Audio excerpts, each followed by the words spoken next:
Una po sa lahat, ako'y babati muna sa inyo ng isang belated Happy New Year po sa inyong dalawa, no? Tanong ko lamang sa inyo, masaya bang inyong bagong taon nung nakaraan? Oh, sobrang saya po. Masaya? Sobrang saya. Gumamit ba kayo ng mga paputok? Sa amin hindi. Sa amin, hindi. Ay, di sa amin. Fireworks, 7. I see. Pero ito sa tingin nyo po ba, positive ba itong 2026 para sa inyo or may halong malas ito sa inyo? Positive. Positive naman. Sa'yo, positive. Ikaw? Sa opinion ko naman, hindi pa natin masasabi. Siyempre, simula pa lang naman ng taon. Pero, siyempre, tayo, bilang tao, umaasa tayo na maging maayos yung taon natin. I see. Ngayon, sa panahon kasi ngayon, dahil tayo po ay nasa technology na po talaga tayo, curious lamang po ako dito, no? Ano ba mas prefer nyo?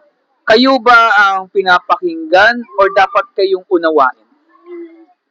Dapat unawain pa. Ikaw? Para sa akin po, dapat pinapakinggan.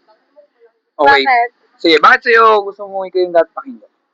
Kasi po, bago po dumating yung pagkaunawa, paano po niya maunawaan kung di niya man po papakinggan? Ayun po, para sa akin. Kumbaga, ngayon po, sa technology po natin yan, napakadali na po makarinig ng mga balita, mga ganan. Oo. Ang kailangan na lang po ay yung ating attention, kumbaga po. Ikaw naman, bakit gusto mo ikaw yung intimidate? Katulad po nung sinabi niya, magkaiba po yung pag-unawa sa pakikinig. Kung hindi mo po ano yung isang bagay kung hindi mo uunawain. Okay, kasi ganito, no? Sa tingin nyo ba, ano ba ang pinaka nakakatakot ba? Pag-ibig ba sa isang tao? Magkautang ka ba sa pera o kamatayan? Para sa inyo, ano ba ang pinaka nakakatakot dito sa tatlo na ito at bakit? Ikaw muna. Ikaw muna. Para, kasi na-experience ko na yung yung tatlong bagay na yun. Sabihin ko muna yung pinaka-logical na para nakakatakot. Pinaka-nakatakot, utang sa pera. Kasi una sa lahat, paano kung nagde-negosyo ka, nalugi ka, di mo na mabayaran yung utang mo. Paano na yun? Di ka naman pwedeng itindihin basta ng tao.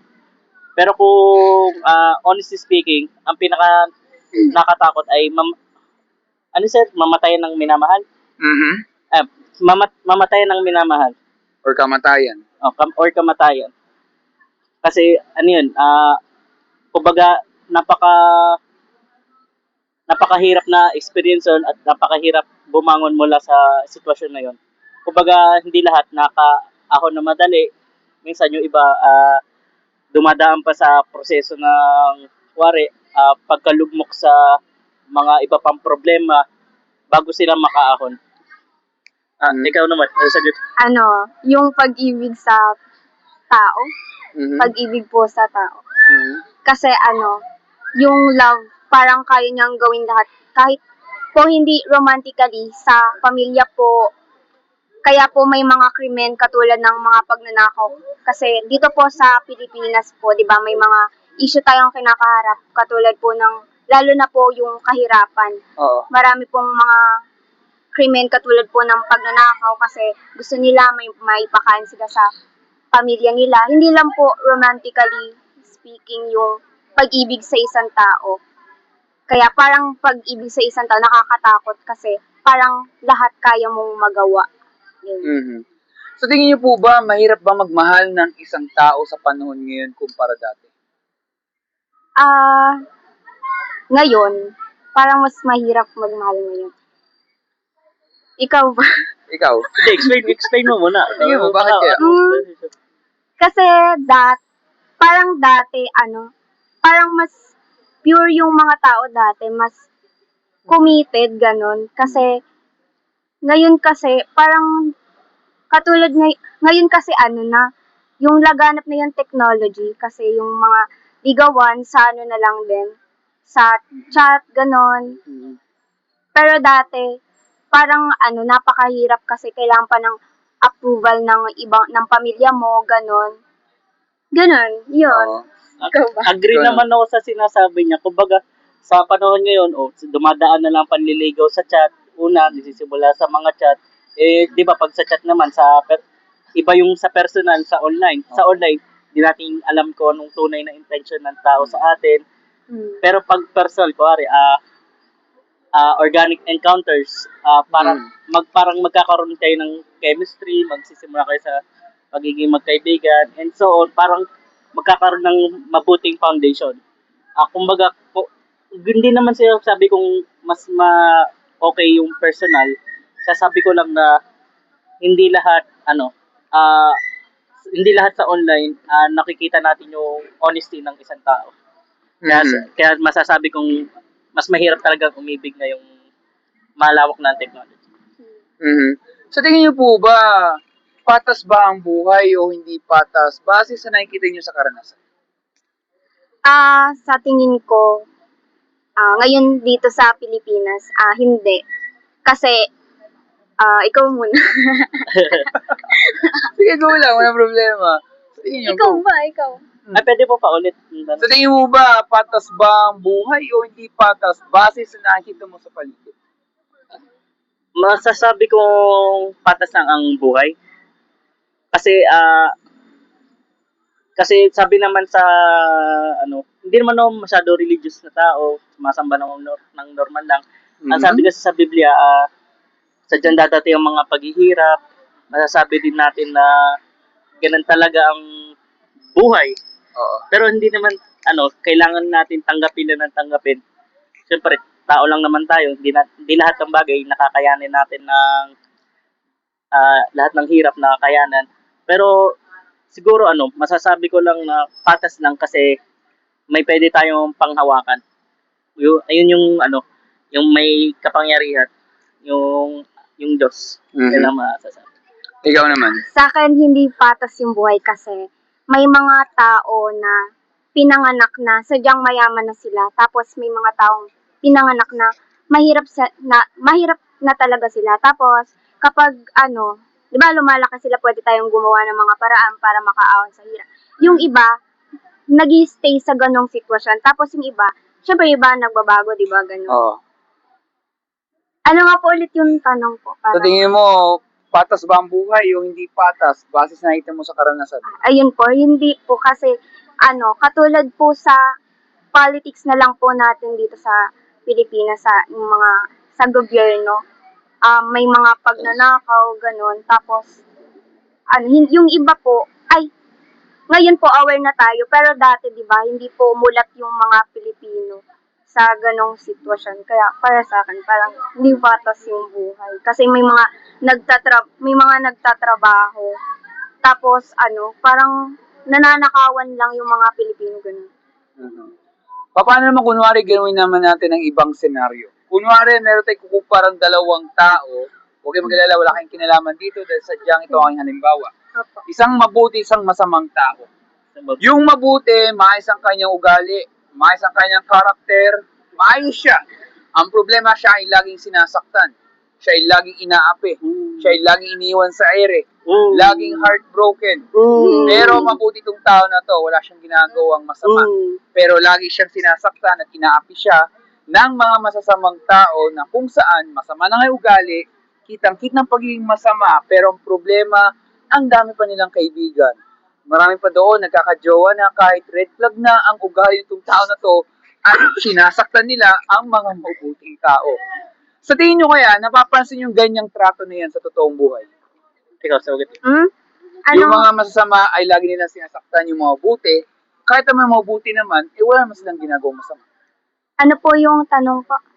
Ang ibig sabihin ng tanong dito, napapansin mo ba yung trato sa buhay? Nung gusto yung mabuti, maayos siya, pero problema ay parang laging sinasaktan, laging heartbroken. Pero mabuti itong tao na to, at ang ginagawa sinasaktan ng mga masasamang tao. Napapansin mo yung ganyang trato na yan sa totoong buhay? Opo. Kasi po yung mga mabubuti po, sila po yung most of the time ay natitake advantage. Tapos po, yung mga masasama po, yung matitigas po yung mga puso nila. Kaya, Okay. kaya parang parang takot sa kanila yung mga tao para paggawa ng mga masama. Ang pangit. Ang pangit daw. Ikaw, sa tingin mo, napapansin mo yung ganong trato na yun? Sa akin po, napapansin ko po yung talaga ganun trato. Kasi po, ang mabuting isang mabuting tao, hindi po siya lumalaban ng makasama sa kanyang kapwa-tao. Kumbaga, mag, ang isa po mabuting tao, magpapatawad po ng papatawad hanggang sa kaya niya matiis. Siguro, kahit di niya naman matiis, papatawarin niya pa rin. Kasi, wala eh. Ganun talaga yung masamang tao eh. Hindi niya naman mababago. Ang tao naman, di nagbabago ng gusto niya. Nagbabago ng tao pag kailangan niya. Pero naawa ba kayo sa mga mabubuting tao? Ikaw? Naawa po. Oh, naawa ka ba sa mabubuting tao? Buto ko dito. Opo, nakakaawa po talaga mabuting tao. Siyempre, hindi naman, ako po, aminado po, di ako mabuting tao. Pero, sasabihin ko po na nakakaawa po sila kasi, sila po may mga pinagdadaanan, kumbaga naging mabuti po silang anak, naging mabuting kaibigan, naging mabuting mga tagapayo, mga ganun. Pero syempre, hindi nila deserve, kumbaga, yung mga ganung masasamang trato sa nila. Ikaw? Para sa akin po, hindi nakakaawa yung mga mabubuti. Kasi, ewan ko, parang, di ko alam. Ba't di nakakaawa? Kasi, hindi ko alam. Pero para sa akin, hindi. Hindi nakakaawa yung mga mabubuti kasi, hindi sila yung aanuhin ng Diyos, ganun. Parang ililigtas. Kasi ginawa nila yung tama, yung mabuti, ganun. Gets ko naman yung point mo, no? Pero ito yung connection sa tanong na to. Karapat dapat bang mahalin ang mga mabubuting tao? Oo naman, syempre, mabuti sila, di ba? Ikaw? Oo. Ba syempre, mabuti tao na yan. Mamahalin ko yan. Kahit ako, masama tao ko. Tapos, ang inibig ko, mabuti tao. Syempre, swerte, no? Kaya ako sinasabi po yan, kasi alam nyo, ito kasi nangyayari. Di ba lahat po tayo nung tayong mga bata pa, tinuruan po tayo na kung kayo magiging mabuti ka sa kapwa mo tao, hindi mo isipin na ikaw inaapi o gagawin kang apihin ka o pampapahamak ka. Baka nga, hindi mangyari yun, maraming magiging kakampi sa atin dahil maayos sa pakikitungo natin sa kanila. Pero sa panahon nga ngayon, mukhang mahirap na. Ang pagiging mabuti ay nagiging masama sa marami.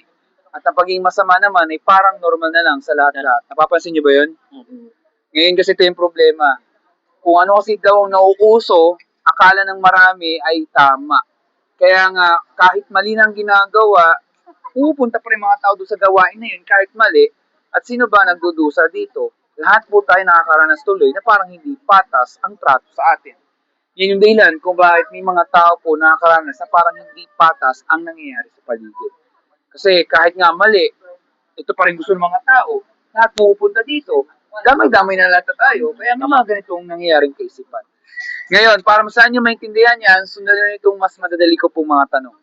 Tanong ko lamang sa inyo, kayo ba isang mabuting tao po? Opo! Apo.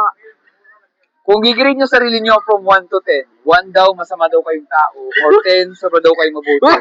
Saan nyo palagay sarili nyo from 1 to 10? Ikaw? 10. Perfect 10! Wow, Perfect ikaw? 7? 7. Okay, para sa inyo, ano may sabihin ng mabuti para sa inyo? Hindi ko alam. Mabuti para sa akin, yung hindi nagawa ng krimen, tapos, yung hindi sa law, nasunod sa law, ganun. I Moral see. law, ganun. Okay. Ikaw naman. Tama din naman sinabi. Agree sa namin niya. Ang masasabi natin mabuting tao, may moralidad. Pero para sa akin, pasok na din ang pagiging mabuting tao sa nagbabago sa kanyang mga pagkakamali. May ba yung magbasa ng dictionary? Tanong. Pero nagsusearch naman kay Google or kay AI kung hindi nyo alam may isang sagot. Oo. Okay, bigyan ko kayo ng konting trivia, konting kalaman. Actually, malapit na yung sagot nyo pero almost tama na eh. When you say po good, mabuti, according sa dictionary, yan po may kinalaman sa ugali ng isang tao. Morally upright. Ibig sabihin ng moral, dapat wala siyang ginagawang masama, wala siyang ginagawang krimen, wala siyang ginagawang kasalanan, at wala siyang sinasaktan na tao kahit sanggol pa yan. Kahit ikaw'y binubuli ka ng bata, hindi mo siya sasaktan. Kung tama talaga ang sinasabi ng dictionary, tingnan natin itong mga mabisa sa tanong na to. Halimbawa, kayo ba'y nakapagsinungaling sa tanan ng buhay niyo po? Oo naman, syempre. Opo. Yun ang problema, lahat po tayo guilty kasi nang matututo isang bata ang magsinungaling. Kaya lahat talaga tayo dito ay guilty. Pero ito po, kayo ba'y nakapagnakaw ng kahit anong gamit sa tanan ng buhay niyo po? Mapalapis, ballpen, barya, may na po sa kalsada, di mo lang binalik, or nangopya ka daw o nagpakopya ka sa exam or quiz sa tanan ng buhay niyo po. Oo, Kayo ba'y nakapagnakaw ng kahit anong halaga? Oo naman. Imagine nyo lamang, kunwari nandyan yung police station sa di kalayuan. Kunwari lang Ay, na, baka sa sa totoong buhay, natatay na sa kulungan na sa kaso ng pagnanakaw ng ballpen, pangungopya sa katabi, at marami Tama nga pang naman. iba. Maaaring nakakangiti tayo, nakakatawa siya tingnan, pero ang punto lamang po ay, pag ginawa natin yan, minsan sasabihin, ba't mo ginawa yan? Di ba? Parang sinisira ang ating karakter. Kaya nga minsan may trust issue mga tao sa atin kasi kung hindi tayo mapagkatiwalaan sa maliit na bagay, ano pa kaya? O sa malaking halaga. Kaya ang totoo lang talaga, lahat talaga tayo dito ay guilty talaga. Pero ito po, kayo ba'y nakaranas na magalit isang tao? Opo. Nawawala ba ang stress nyo pag nagagalit o lalong tumitindi po? Tumitindi po. tumitindi po. Siyempre, halimbawa, kayo sinasaktan, kunwari isang tao, no? Siyempre, kalau ko naman sabihin, hindi kayo nasasaktan, pero sa ng puso mo, parang gusto mo nang manampal o manuntok ng tao, pero sa isip lamang. Hindi mo talaga siya gagawin ng literal. Ibig sabihin lamang, hindi man po tayo nakapatay ng tao, pero nakapatay po tayo ng masasakit na salita o sa isip lamang sa isang tao, tumama sa puso. Kaya nga, yun yung dahilan kung bakit may misunderstanding, or minsan, nauuwi pa sa tinatawag na FO. Familiar po yun sa FO? Friendship over. Tama. Minsan, kahit ganun lamang yan, nasisira na. Hindi mo kailangang pumatay ng tao. Actually, hindi mo kailangang magmura sa isang tao para masabing nagagalit ka. Mag-isip ka lang hindi maganda, nakapatay na pala tayo ng hindi maganda sa puso ng isang tao. Kaya lamang, lahat na tayo dito ay guilty. Pero ito po, nagagamit yung minsan ang pangalan ng Panginoon sa walang kabuluhan. Halimbawa, naglalakad kayo, bigla kayo nadulas, na pa-OM. Alam niyo na po yun. Parang God damn it, gano'n. Yun na nga, nabanggit mo. Kaya nga, di ako sa inyo rin ng ganyan. Ganun nga. Tanong ko lamang sa inyo, mahal niyo ba mga nanay niyo? Opo. Halimbawa, nagpapalibos kayo ng oras dito, and suddenly, kunwari isa sa inyo ay nadapa lamang habang kayo naglalakad. Nagtawanan lang kayo. Instead na pangalan ng Panginoon na nabanggit niyo yung pangalan ng nanay niyo, na wala siyang kinalaman dito, OM, insert mother's name. Okay lang ba yun? Panggulat lamang? Sig- Depende. Depende sa'yo, ikaw. Ngayon, kasi, parang nagiging expression na siya ng mga tao. Expression lang siya, no? Actually, maraming po nagsasabi na kaya hindi nila kayang gawin yan kasi para siya nakakabastos or nakaka-disrespect. Maaaring hindi nyo siya ginagawa madalas kasi hindi siya talaga tama. At kaya hindi nyo kayang gawin yan kasi mahal nyo po mga loved ones nyo. Hindi nyo sila kayang mabastos. Pero sana, gain din yan sana sa Panginoon. Siya ang naglikha ng napakagandang lugar na to, pero hindi dapat siya dinidisenyong ibastos ang kanyang salita, kaya nabanggit mo kanina. Oo nga. Kasi yun po ay nagiging normal lang sa marami. Pero without knowing po, ang tawag doon ay blasphemy or pambabastos. Yun yung dahilan kung bakit lahat agad tayo dito ay guilty. Linawin ko po sa inyong dalawa, sa interview na to, hindi ko yung sinisiraan. This is not to judge kayo. Ito ay para lang tingnan kung talaga tayo isang mabuting tao. Sa tingin nyo kaya, kung tayo po mamamatay, hindi ito pananakot, at haharap tayo sa tinatawag na judgment day sa Panginoon, kayo ba'y guilty sa nagawa niyong kasalanan or inosente po kayong tao? Guilty. Ikaw. Inosente. Kasi parang nature na yun sa mga Pilipino yung maging makasalanan. So, ibig sabihin ikaw, inosente ka? Try ko ulitin yung tanong. Ulit nga. Pag po tayo ay namatay at haharap tayo sa judgment day sa Panginoon, ibig sabihin titingnan ng Panginoon ang ginagawa natin nung tayo nabubuhay, masama man o mabuti. Base sa ating katanungan, sa tingin mo ikaw ba'y guilty sa nagawa mong kasalanan or Opo. inosente ka? Guilty po. Guilty. Sa tingin nyo, saan kayo pupunta halimbawa pag po tayo namatay? Sa langit ba tayo pupunta o sa impyerno? Tanong lamang po. Kung saan mainit. Mainit. Kasi mainit, ikaw. Wala, ayoko. Ayoko sa ano.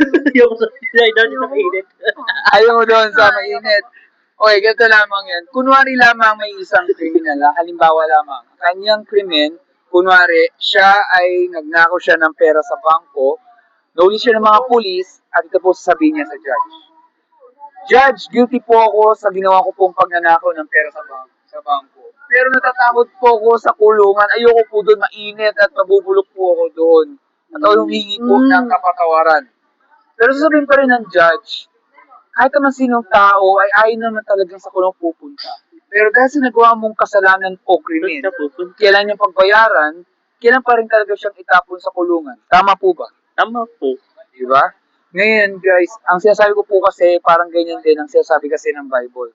Sabi kasi sa Biblia, ang mga taong nagsinungaling man, nagnakaw, nagtanim ng galit, at iba pong mga nagawang kasalanan, magaan man yan o mabigat, ginawa natin o sa isip lamang, pero sa mata ng Panginoon ay walang marating sa langit. Hindi makikita ang karya ng Diyos kung hindi itatapon po sa nagabagang apoy o impyerno. Sa tingin nyo kaya, kayo po ba'y nag-alala sa sasabi ng Bible na maaaring kayo pong dalawa ay sa hell mapupunta, subalit hindi lang kayong dalawa. Lahat po tayo kasi may nagawa po tayong kasalanan sa harap ng Panginoon. Kayo po ba'y nag-alala sa sasabi ng Bible? Opo. Ano man po mangyari, dapat kayo mag-alala kasi po buhay ang pinag-uusapan natin. Oo, bigla lang itong interview na to. Pero don't get me wrong po, wala po masamang intention. Ako lang po nagmamalasakit lamang bilang isang Pilipino, katulad niyo lang din. Napansin ko po dito sa ating katanungan kanina, kayo ba'y natatakot sa kamatayan? Medyo. Minsan. Halimbawa, kunwari gusto nyo mabuhay ng napakahabang panahon. Ilan pa kayong years gusto nyo magtagal dito sa Earth? Ayoko. Paano ayoko mo? Ayokong mahaba ang buhay. Gusto sakto lang. Like, ilang years gusto mo? Siguro 70, okay na. Mga 70 ikaw? Ganun din. Pero sabi, kunwari may mag-offer sa inyo ng 100 years, ayaw nyo? Ayoko. Ayaw mo na agad. Baka mahina ng tuhod ko nun. Naku, ikaw, okay sa'yo 100 Ayaw years? ko rin. Ayaw mo rin. Gusto nyo sabay na rin kayo, ano? Opo. Wala mo masama talaga. Okay. Pero tanong ko lamang, alam nyo ba hanggang kailan kayo magtatagal dito? Ikaw, Hindi. yun ang problema, no? Hindi ko yung tinatakot, no? Huwag naman sana, biglang sa gitna ng interview, bigla tayo pagsan dito ng puno. O huwag naman sana, biglang pag-uwi nyo dito, mamaya, bigla kayo masagasan ng sasakyan. Hindi ko yung tinatakot, no? Wag naman sana. Kasi nga, ang buhay lang po talaga ay maiksi lamang. Yun nga lang kasi sabi sa Bible po kasi, pag po tayo mamamatay, judgment day talaga ang naghihintay sa ating lahat-lahat. At ang masakit po dito, ang ating nagawang kasalanan ay hindi nalulugod sa Panginoon at hell ang naghihintay sa ating lahat. Bagamat nakapag-alala po yan, pwede po magbagong lahat-lahat kung narig natin ang isang napakahalagang salita. Narig yung salita ang mercy, M-E-R-C-Y. Opo. Ano sa Tagalog nun? Awa. Wawa. Kaya binahingi ng awa sa araw-araw. Opo. Minsan. When you say po mercy o awa, yan po'y paghingi ng tulong yan sa Panginoon. Yan yung inamin mo, ikaw ay mahina, inamin mo, ikaw ay makasalanan, at ikaw ay humingi ka ng tulong sa Kanya. Tama. Hindi po siya kahinaan, kundi yan ay paghingi ng tulong sa Kanya. Imagine nyo lamang kung walang mercy, baka maaaring wala na tayo dito sa 2026, baka patay na tayo noong bagong taon. Di ba? Tama po. Mga paputok, baka ligaw na bala na, di ba?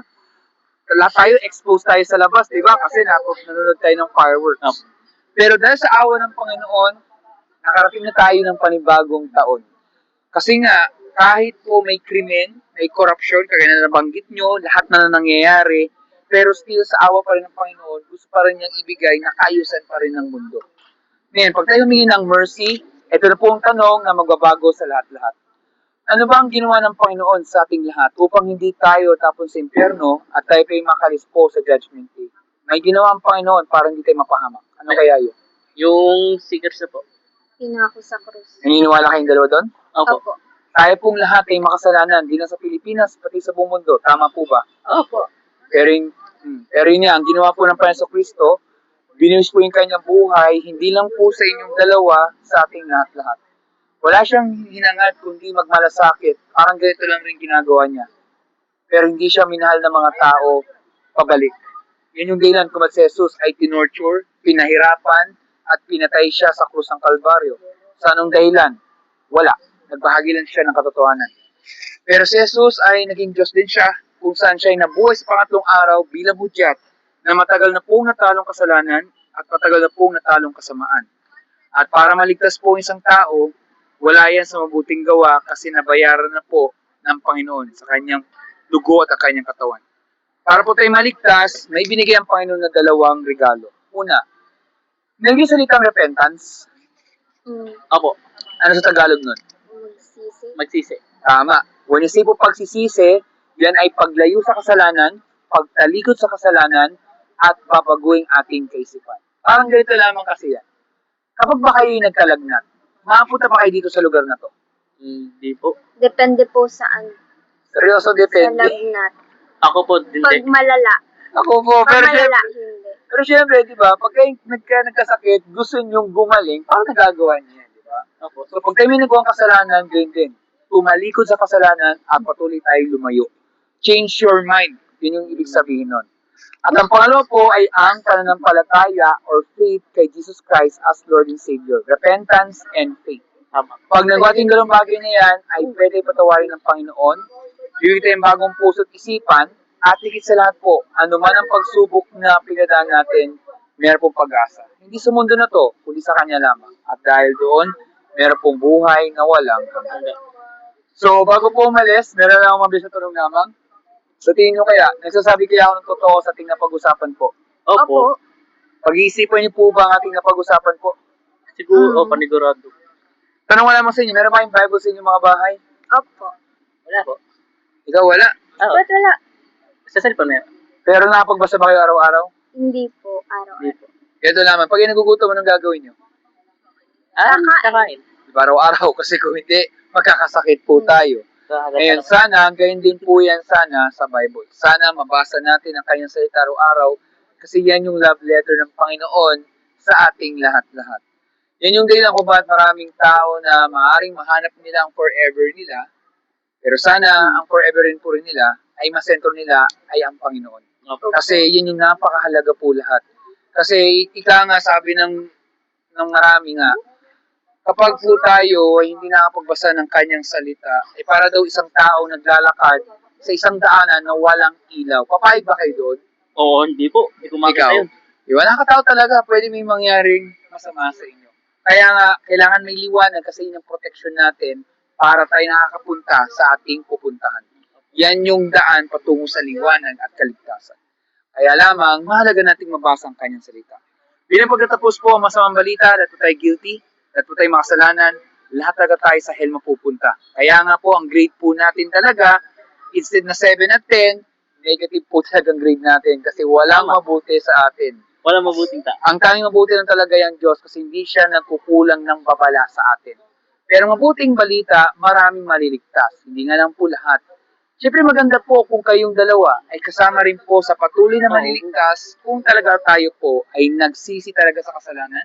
Yun yung repentance at nanampalataya or faith kay Jesus Christ as Lord and Savior. At pag nangyari yung dalawang bagay niya, pwede tayo patawarin ng Panginoon, bigyan tayo ng bagong puso at isipan, at higit sa lahat po, anuman ang pagsubok na pigadaan natin, meron pong pag-asa. Hindi sa mundo na to, kundi sa Kanya lamang at dahil doon, meron pong buhay na walang hanggan. So, maraming salamat po dito sa oras na to. Meron kayo katanungan po? Wala na po. So, walang katanungan po kung may papasalamat dito sa oras na to. Mag-ingat po kayo. Stay safe po sa inyo. God bless po. And belated Happy New Year po sa inyong dalawa. Thank you Salamat po. po. Thank you po.